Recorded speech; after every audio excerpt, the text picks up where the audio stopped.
aplicada mediante electrodos que se utilizan para estimulación periférica, pero situados sobre la columna vertebral. En el 2018, este es un estudio que vamos a decir que asienta las bases desde mi punto de vista de la estimulación transcutánea y que nos demuestra el potencial terapéutico, el posible potencial terapéutico. El grupo de Gustavo Stotter en el 2018 publicó un estudio en el cual comparaban estimulación epidural con estimulación transcutánea, ¿vale? Estimulación mediante pulsos aislados, ¿vale? Y registraban las respuestas musculares que obtenían tanto con estimulación epidural como con estimulación transcutánea.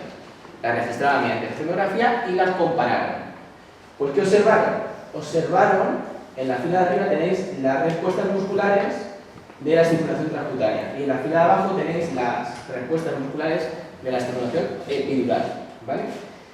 Músculo rectofemoral, bifemoral, tibia anterior y tríceps sural. ¿Qué podéis observar? Respuestas musculares, respuestas electromiográficas con características similares, ¿vale? En concreto, ¿qué características? Pues las que se suelen estudiar, que son la amplitud pico-pico, ¿vale? Es decir, la distancia entre el pico positivo y pico negativo de la señal, y la latencia, que es el tiempo que pasa desde que se produce el estímulo eléctrico, desde que se estimula a nivel de la columna, hasta que se genera una respuesta en el músculo que estamos explorando, ¿vale? Esas características veis que presentan esas variables, unas características similares, ¿vale? ¿Qué diferencias principales encontraron? Pues que para la estimulación transcutánea se necesitan intensidades de estimulación mucho mayores, ¿vale? Como es lógico, porque la distancia entre la corriente eléctrica y el tejido diana, que en este caso la médula espinal o las raíces posteriores, ¿vale? Pues lógicamente es mayor. No solo la distancia, sino que tiene que atravesar una serie de tejidos en función de su conductancia y que va a haber se va a disipar esa energía, ¿vale? Y que con la estimulación transcutánea pues solo va a llegar a un porcentaje relativamente pequeño, ¿vale? Que se estima que es de en torno al 10% del total, ¿vale? Pero bueno, lo que nos interesa es que podemos estimular la médula espinal, ¿vale? Y que podemos generar respuestas motoras y sensitivas en el miembro inferior con un abordaje a nivel transcutáneo de la columna vertebral. Este es un vídeo de Gerasimenko, bueno, es un investigador ruso que ha publicado un gran número del total es un gran número, pero tenemos que saber que es todavía una terapia emergente. Pero bueno, este grupo, en un paciente con lesión medular, mediante estimulación tónica, aquí no son pulsos, sino que es con una frecuencia, ¿vale? Observaron una respuesta en los miembros inferiores que podría simular al movimiento de balanceo, ¿no? de la marcha, con un movimiento como de flexión de cadera y flexión dorsal de tobillo. Bueno, también vieron que si a los pacientes los ponían en decúbito lateral, se producía como una coordinación entre los miembros inferiores, de tal forma que uno flexionaba y otro extendía, ¿vale? De tal forma que ellos consideraban que eso era gracias a la estimulación del generador central de patrones, ¿vale? Bueno, no vamos a entrar en esto por lo corto que es el taller y porque es un taller, ¿vale? Pero bueno, esto no hay consenso en que verdaderamente se esté estimulando este generador central de patrones, pero es una posible hipótesis, ¿vale? Nuestro protocolo, lo que nosotros hemos estado desarrollando, o el protocolo que hemos estado utilizando para los diferentes estudios que hemos llevado a cabo. En concreto, pues hemos finalizado un ensayo clínico en el Hospital Nacional de Parapléjicos, que teníamos dos grupos, uno de estimulación real y otro de estimulación placebo, combinado con el Locomar, ¿vale? Ese estudio ya ha finalizado, tenemos ya el análisis de los resultados y se está escribiendo ya el artículo. Hemos analizado muchísimas variables, sobre todo desde el punto de vista motor y funcional, ¿vale? Y parece que hay buenos resultados. ¿vale? Entonces, bueno, para el final de este año seguramente tenemos el artículo publicado y ya podréis ver desde un punto de vista más cuantitativo estos resultados, ¿vale? Pero bueno, este es el protocolo. No es el único protocolo, ¿vale? Y os puedo ir contando sobre la marcha por los diferentes protocolos que se están llevando a cabo, pero es el que más se ha utilizado. Nosotros hacemos una estimulación con el polo positivo, o sea, utilizamos el polo positivo a nivel de la columna vertebral, ¿vale? Y colocamos 2 electrodos negativos a nivel del abdomen, ¿vale? Eso lo que genera es un flujo de corriente eléctrica, ¿vale? Bueno, que en este caso, sabéis, no es que vaya del positivo al negativo, es al revés, pero como la corriente es bifásica simétrica, en la mitad del pulso va a haber un cambio de polaridad, ¿vale? Bueno, lo que genera es un flujo de corriente, ¿vale? Entre los dos electrodos, el negativo y el positivo, ¿vale? Ese flujo de corriente pues, atravesaría la columna vertebral, ¿vale? Hasta llegar a estimular diferentes secciones lianas de la columna vertebral, ¿vale? El tipo de corriente que utilizamos es una corriente bifásica simétrica, rectangular bifásica simétrica. Esto sonará porque esta corriente es la que se utiliza para la estimulación periférica, ¿vale? Es la más utilizada para la estimulación periférica. En concreto, estamos aplicando corrientes de 30 Hz, con una frecuencia de 30 Hz. Esto no lo hemos descubierto nosotros, esto ya la mayoría de los estudios están utilizando este tipo de frecuencia. Incluso hay un estudio que va comparando diferentes frecuencias y ve que de 5 a 40 Hz la respuesta motora va aumentando, pero que parece que a partir de los 40 Hz incluso puede haber cierta inhibición, ¿vale? No inhibición, pero no hay mayor respuesta, ¿vale? Entonces, para aumentar la respuesta motora, pues hay un consenso en 30 Hz. Luego, algo muy característico que es la anchura de pulso, que es mucho mayor que la que se utiliza en estimulación periférica, ¿vale? Que en este caso es de 1 milisegundo. Y si recordáis, por ejemplo, las corrientes de estimulación periférica tipo TENS utilizan 250 microsegundos aproximadamente, ¿no? Pero sería como 4 veces más. La intensidad, que es un parámetro, como luego os explicaré, clave, ¿vale? Fijaros qué horquilla tan grande. La mayoría de los estudios han utilizado entre 30 y 200 miliamperios, ¿vale? Tomando como referencia el umbral de tolerancia de los pacientes y siempre a nivel submotor, ¿vale? Es decir, sin generar respuestas musculares, ¿vale? Esto es un parámetro que hay que optimizar y que nosotros abogamos por tomar criterios más objetivos a la hora de definir la intensidad de estimulación. Porque la mayoría de los estudios, si los veis, dicen intensidad máxima tolerada sin contracción muscular visible, ¿vale? Es decir, como que mira y si no hay contracción muscular, pues ahí se queda, ¿vale? Pero como vais a observar, pensar, eso es algo muy subjetivo, es terapeuta dependiente, ¿vale? Y es también paciente dependiente. Entonces, eso es algo que hay que ir hacia optimizarlo y para tener una dosis más adecuada, ¿vale? La localización es, nosotros hemos visto que la mayoría de los estudios coinciden que es dependiente, o sea, la respuesta motora es dependiente del nivel de estimulación, ¿vale? Si estimulamos en niveles de T12 y T12 vertebrales, que van a coincidir con entre L1 y L2, L1 y L3, medulares, pues vamos a estimular principalmente, vamos a tener respuestas principalmente en el cuádriceps, ¿vale? Que bajamos el nivel de estimulación, pues tendríamos respuestas más de los isquiotibiales, de tibial anterior y tríceps sural, ¿vale? No es que sea selectivo, ¿vale? Pero sí que el orden de aparición de las respuestas musculares cambia en función del nivel de estimulación, ¿vale? Es decir, al final, si subes corriente, al final es como que acabas estimulando, se producen respuestas de múltiples niveles, pero lo que son los umbrales motores cambian, por lo que es importante la localización, ¿vale? En función de la respuesta que queremos buscar. Esta imagen es de una corriente interferencial, bueno, representa la forma de la corriente interferencial, y es porque hay muchos estudios que utilizan este tipo de corriente, ¿vale?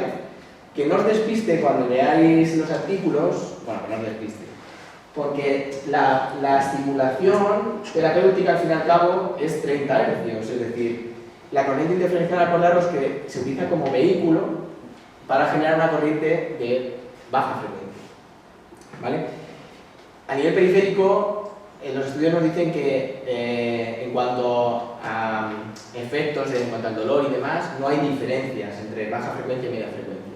Pero parece que sí que hay diferencias en cuanto a la tolerancia, ¿vale? Y en cuanto a la profundidad de la estimulación, ¿vale? Entonces, podría tener sentido, bueno, no que podría tener sentido, tiene sentido utilizar este tipo de corriente. Nosotros empezamos con esta porque lo que hicimos para empezar a hacer los estudios, hicimos una revisión de todos los estudios que había existentes, ¿vale? Y había más estudios que utilizaban 30 Hz. Entonces, decidimos utilizar lo que más se estaba utilizando. Como os digo, es una terapia emergente, nueva, que hay que ir utilizando, ¿vale? Y yo presento aquí pues, los dos tipos de protocolos, ¿vale? Es muy sencillo, ahora lo veréis. Vamos a colocar un electrodo tomando como referencia los niveles de 12 vertebrales y dos electrodos apoyados del ombligo. Vamos a subir la intensidad de la estimulación y el paciente, o el sujeto que recibe, la persona que recibe la estimulación, va a notar esta serie de respuestas sensitivas y motoras. Por un lado, hormigueo bajo los electrodos, como es lógico. Segundo, una contracción local, que los que habéis estudiado aquí y la electroterapia se estudia muy bien aquí, sabéis que en 30 Hz ya tenemos contracción tetánica, ¿vale? Por encima de menos de 20 Hz. Entonces se va a generar una contracción tetánica de la musculatura paravertebral y de la musculatura abdominal, ¿vale? Lo siguiente, parestesias en los miembros inferiores, ¿vale? La persona va a notar hormigueo en los miembros inferiores, ¿vale? Y lo siguiente, contracción muscular de los miembros inferiores, o sea, de la musculatura de los miembros inferiores, ¿vale? Todo esto, lógicamente, tenemos que tener en cuenta el umbral de tolerancia, es decir, puede ser que con una determinada persona no lleguemos nada más que hasta aquí, ¿vale? O con otra persona lleguemos aquí, ¿vale? Entonces, quiero decir que siempre el umbral de tolerancia es nuestra barrera. No vamos a decir, no, te tienes que aguantar porque tengo que llegar a las parestesias, como dicen los estudios. No, a lo mejor el paciente necesita un entrenamiento o no es candidato para este tipo de estimulación, ¿vale? Bueno, aquí tenéis una diapositiva con aspectos claves del aprendizaje que hemos ido teniendo durante estos años. Es que la estimulación siempre se tiene que combinar con terapia activa, ¿vale? Todos los estudios que han buscado estudiar efectos sobre la función motora duraderos, es decir, no efectos a corto plazo inmediatos, sino cierta mejoría en los pacientes, han combinado la estimulación con la terapia activa, bueno, aunque lo tomar puede ser que no sea activo, ¿vale? Pero con movimiento, vamos a decir, ¿vale?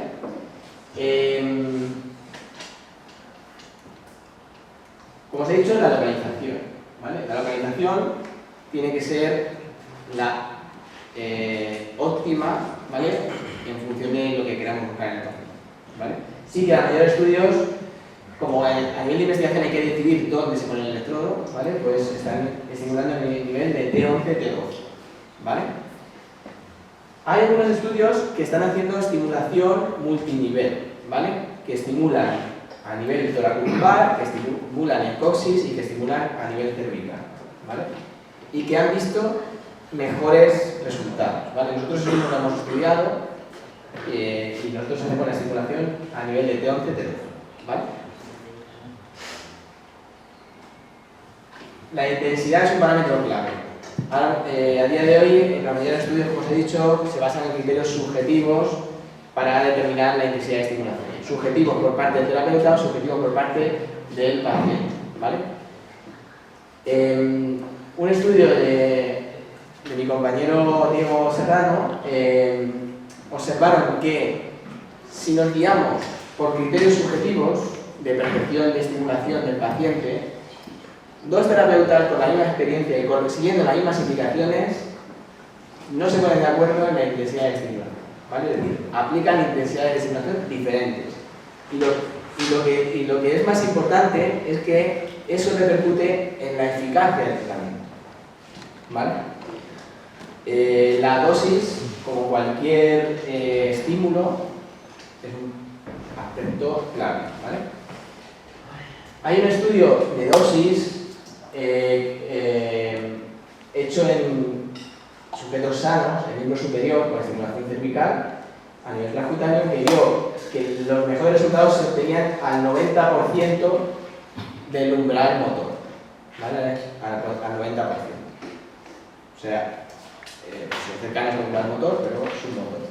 Pero bueno, eso se tiene que replicar en pacientes y se tiene que, probablemente es un parámetro que se tiene que optimizar, ¿vale?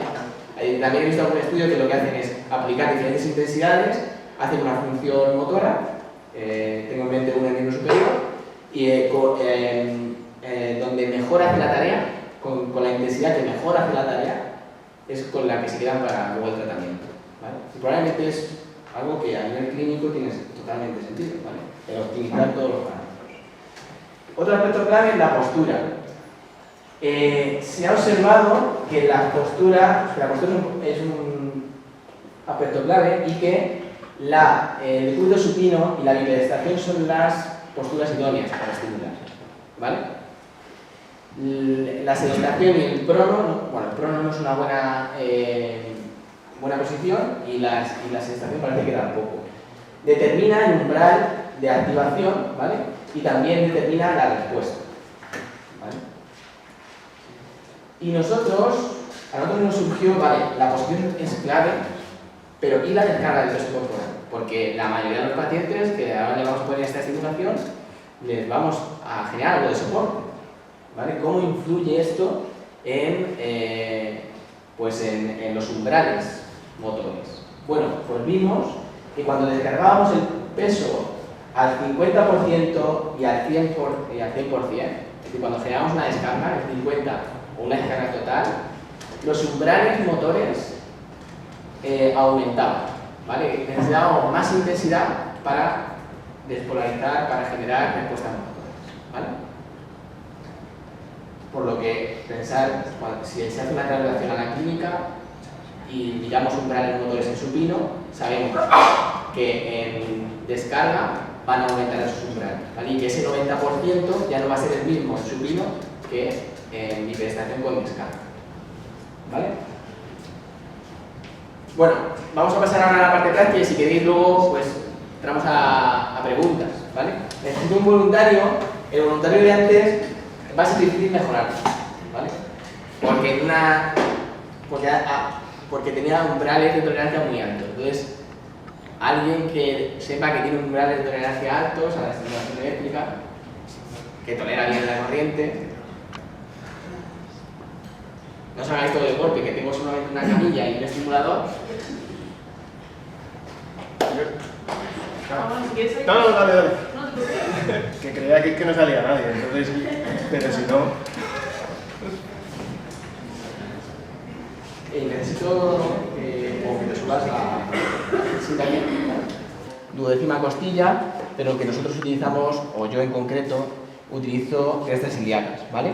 Las crestas ilíacas hay consenso que donde caen los pulgares es en nivel L4, ¿vale? Y que donde caen las crestas ilíacas es L3, ¿vale?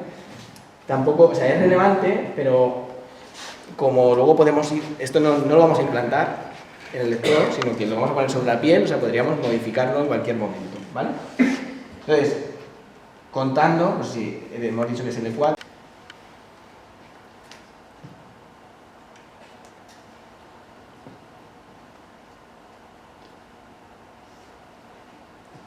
Vale, para mí esto sería T12, ¿vale? Y eso sería el espacio. Ponte recto. Vale, hacemos esto hacer una marca. Que utilizan 5×5 y a otros que estudian que utilizan todos circulares de 2,5, ¿vale? ¿No hay diferencia clínica? Diferencia clínica no lo sabemos. O sea, diferencia... Y diferencia en cuanto a resultados no se ha estudiado, ¿vale? De hecho, ahora nosotros hemos hecho un estudio probando diferentes configuraciones en voluntarios sanos y bueno, hay diferencias, o sea, diferencias por ejemplo en los umbrales, claro que va a haber, porque si tú pones aquí 100 miliamperios distribuidos en este electrodo, la densidad de corriente no es la misma que en un electrodo de 5×5. En cuanto a las intensidades sí que va a haber diferencias. En cuanto a los resultados, no lo sabemos. ¿Vale? Vale, bien. Pues ahora te vas a sumar por arriba, completo. Súbete un poco más. Ay, te voy a pedir que te descanses. En la columna vertebral, ¿vale?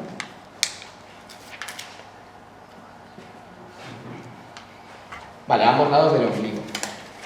Vale. Ahí están viendo las esquinas ilíacas para que... Igual, el electrodo de referencia hay muchos estudios que la colocan en crestas ilíacas. Nosotros ahora lo que hemos... Claro, nuestra pregunta es, se tolera mejor, pero a lo mejor necesito mayor intensidad para generar la misma respuesta y eso hace ya que se tolere peor. Entonces, eso lo hemos estado estudiando. Teníamos muchísimas preguntas de los diferentes... Y ahora lo que hemos hecho es, hemos cogido en 10 voluntarios sanos, hemos probado diferentes configuraciones, cambiando también la polaridad y hemos medido umbrales de tolerancia, umbral sensitivo de las parestesias, umbrales motores locales, umbrales motores en miembros inferiores, es decir, muchos datos para tener un poco de luz en tantas dudas que tenemos. Y respuestas de momento no tengo ninguna. ¿Que hay diferencias? Sí. En crestas ilíacas se tolera mejor, pero parece también que se necesita más estimulación. ¿Vale? Eso es lo que parece. Vale, vamos a ver primero un hercio, o sea, estimulación a un hercio, ¿vale? La estimulación a un hercio la vamos a utilizar para que veáis las respuestas motoras en miembros inferiores, ¿vale? Esas que yo sé que hemos visto que se comparaban con epidural y transcutáneo. Y porque aquí sí que vamos a ver movimiento en la extremidad. Luego con la de 30 Hz lo normal es que no haya movimiento, ¿vale? Se necesitaría mucha intensidad y hay veces que no se, bueno, la mayoría de las veces no se llega por tolerancia, ¿vale? Vale, yo aquí voy a subir relativamente rápido, ¿vale? Porque a un hercio yo sé que se tolera bien, no obstante si te molesta me dices. Lo que vas a observar es hormigueo en forma de pulsos, un pulso por segundo, luego 58. Podéis palpar si queréis, pero bueno, ¿lo toleras bien? Sí. Puedes ir subiendo para que se vaya haciendo más grande. Ya podemos ver el miembro inferior derecho dominante. Hace un poco de rotación interna. La respuesta ahora mismo, si registrásemos electromiografía, es, vamos, en múltiples músculos, no solo, fijaros, en los isquios, ¿vale?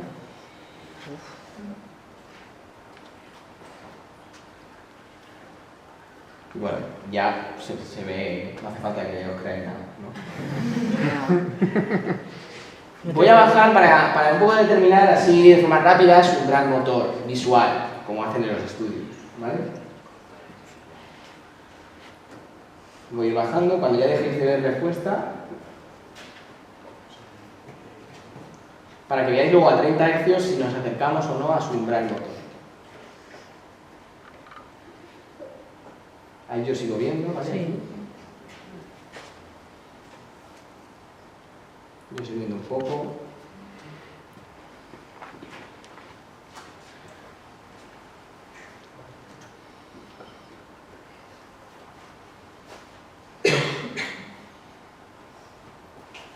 Aquí se ve un poco, pero hay veces que engaña el movimiento del tronco, ¿vale?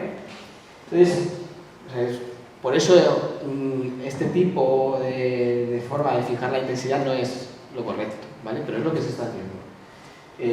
No obstante, hay que buscar optimizarlo, ¿vale? Objetivar. Bueno, vamos a decir que en 46, o sea, 45 parece que ya no hay respuesta, ahí ya hay algo de respuesta, ¿vale? Por quedarnos con un parámetro, 46 miliamperios, ¿vale?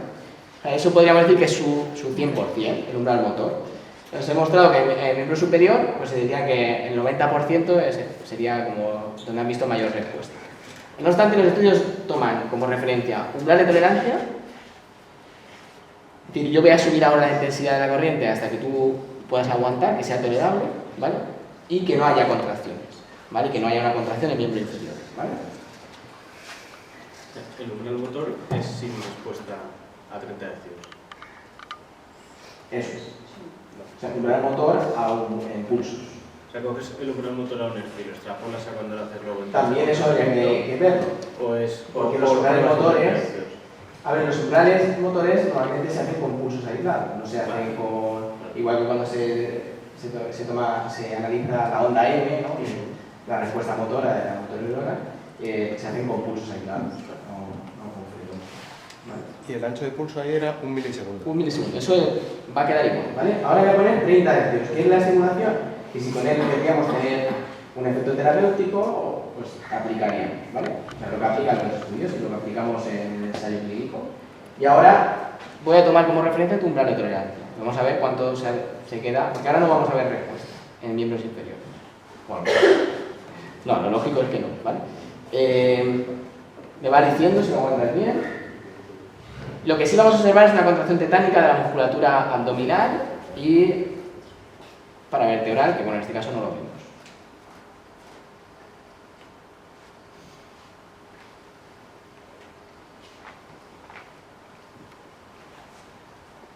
Vale, voy por 25 miliamperios, ¿vale?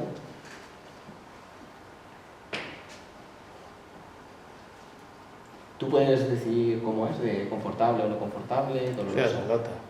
intenso. Sí. Este también, José también es un buen... Yo por ahí estaría bien. Por ahí ya está gustito. 40 miliamperios, ¿vale?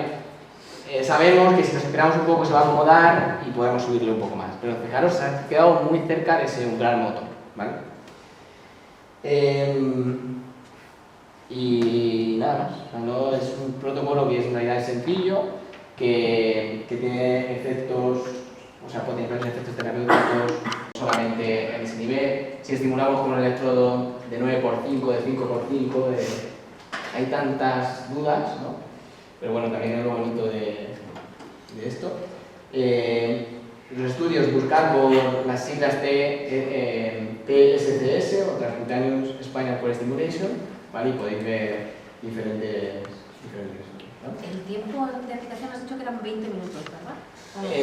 Creo que no lo he dicho, pero el tiempo... Me ha parecido, amigo, me ha parecido leer. Creo que no lo he dicho. En nuestro protocolo nosotros aplicábamos 20 minutos. 20 minutos. En Locomar, o sea, nuestro ensayo clínico, ya te puedes informar así. En nuestro ensayo clínico, nosotros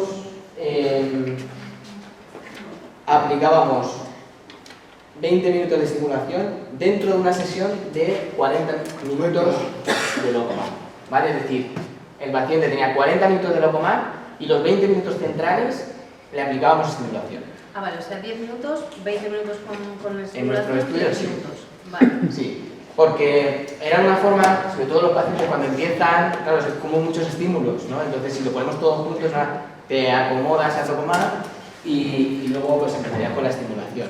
Y teníamos un grupo placebo, ¿vale? Que, por curiosidad, pues algo similar a lo que habéis visto con Juanjo, con el Parkinson, subíamos la estimulación y a los 30 segundos la bajábamos.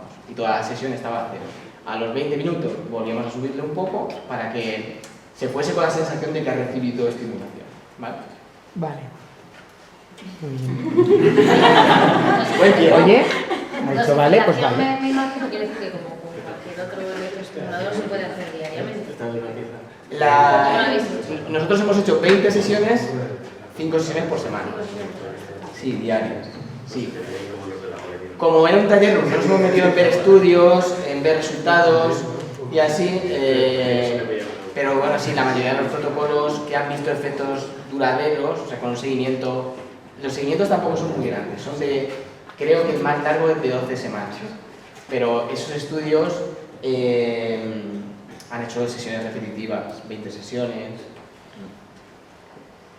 Yo una última pregunta. Si hay una placa motora, o sea, si hay un lesionado medular y hay una fractura, Sí, una fijación. Eso es una fijación, no sería contraindicado. Entonces, en esos niveles hay una fijación, ¿no?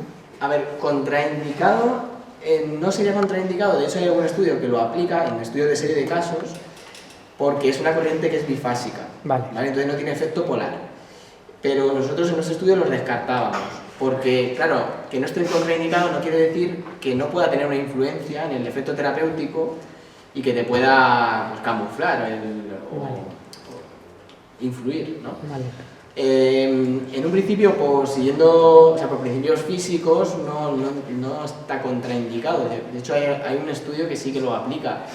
Pero bueno, luego, pues, a lo mejor, quizás por el principio de precaución, pues podría ser un criterio de exclusión, por el principio de precaución. Vale. Como una contraindicación relativa, vamos a decir. Vale. Fenomenal. ¿Y te influye que la lesión medular esté por encima de la lesión que se relaciona con el caballo, completa, incompleta, o que te coincide el nivel lesional con el punto de articulación? Nosotros en nuestro ensayo cogíamos a pacientes que tuviesen la lesión por encima del nivel de lesión. Es decir, que las vías descendentes desde la estimulación hacia la periferia estuviesen intactas, ¿vale? Porque parece que las respuestas motoras son reflejas, eso es bastante consenso, en que no se consigue estimular directamente los cordones anteriores ni la motoneurona, sino que se estimula las raíces posteriores. Y a nivel epidural igual. De hecho, cuando explican los efectos terapéuticos hablan de estimulación de raíces posteriores. Fibras propioceptivas. Con esto te quería explicar es que principalmente lo que se intenta influir es sobre la red propioespinal, ¿vale? Si tienes una lesión más abajo de la zona de estimulación, podría estar influyendo. Y si la lesión coincide con el nivel de lesión, sería una contraindicación que tendría que estar por encima siempre el nivel de lesión, por el tema de una cicatriz glial o algo que pueda interferir en... La contraindicación que yo sepa, no sé. ¿O los excluís cuando hacéis el estudio para que no os...? Si tienen a nivel de... O sea, las lesiones tienen que estar por encima del nivel de estimación. Si está al mismo nivel, se excluye. Sí, a ver, de hecho nosotros en nuestro ensayo hemos tenido criterios que han sido un poco restrictivos y que luego nos han limitado mucho a avanzar. Hemos estado 4 años o sea, hemos tenido que unir 2 proyectos para llegar a la muestra o una muestra similar a la que queríamos llegar. Parece fácil reclutar pacientes en el Hospital Nacional de Parapléjico porque entran muchísimos pacientes, pero luego cuando pones unos criterios, claro, no te puedes salir de esos criterios y eso te hace pues, excluir a muchos pacientes. Luego además en parapléjicos tenemos muchos proyectos, si participas en un estudio no puedes participar en otro, hay una serie de complicaciones. Pero bueno, en cuanto a lo que me preguntabas, si tienes lesión a ese nivel no estimulamos. Lo que no sé es si puede tener una repercusión en cuanto a contraindicación, eso no lo desconozco. ¿Y completa, incompleta? ¿Lo habéis hecho con incompletas? Incompletos. Es una diferencia de la estimulación epidural, que la estimulación epidural se está ofreciendo o está pensada más para pacientes completos. O los estudios de Curtin se han realizado en pacientes completos, que de ahí a esto donde ha venido, pues claro, un efecto mediático que un paciente con una lesión medular crónica que lleva años sin ponerse de pie, se pueda poner de pie, aunque sea un efecto simplemente durante la estimulación, pero y que con eso pueda hacer, claro, con mucha fisioterapia, con terapia intensiva, y que mejore, o sea, que pueda caminar de forma rudimentaria, pero solamente por el efecto psicológico de la persona, o sea, eso tiene un impacto. Ellos van más dirigidos a pacientes completos. Por eso, quizás las 2 herramientas no es que quizás son complementarias. Quizás podemos tener estimulación epidural para pacientes con características más completas, pensadas más en un uso como compensatorio, ¿no? de la función, y la estimulación transcutánea como potenciador de los efectos de la fisioterapia o de la rehabilitación en conjunto. Gracias. ¿Y tenéis experiencia de aplicar también ánodo y cátodo, aunque es bipolar, pero solamente la columna sin poner los electrodos de referencia delante, sino posterior? Porque también hay algunos estudios que lo utilizan así. Que yo sepa, no hay estudios que el electrodo de referencia lo tengan en el mismo. De hecho, es que los modelos computacionales ven que si están en el mismo plano, la corriente no penetra. O sea, lo que hace es que se distribuye en el plano frontal, ¿vale? Y no en el plano transversal. Que yo, o sea, los modelos profesionales los tengo claros, porque para mi tesis me lo releí una y otra vez. Que yo sepa, no hay estudios que, o sea, hay estudios que estimulan multinivel, pero luego el electrodo de referencia, o lo tienen en estas ilíacas, y bueno, puede ser más o menos el mismo plano, pero si lo conoces, dígame un poco. No, en cuanto a la respuesta, cuando a nivel clínico, vamos a decirle, sí, respuesta motora, no tengo ni idea. En los módulos profesionales dicen que eso no es lo de es un loco, o le puedo decir. ¿Más? ¿Dudas? Pues nada, pues espero que os haya gustado y si tenéis dudas, pues podéis seguirnos por las redes sociales o estar pendientes de la publicación. Vale.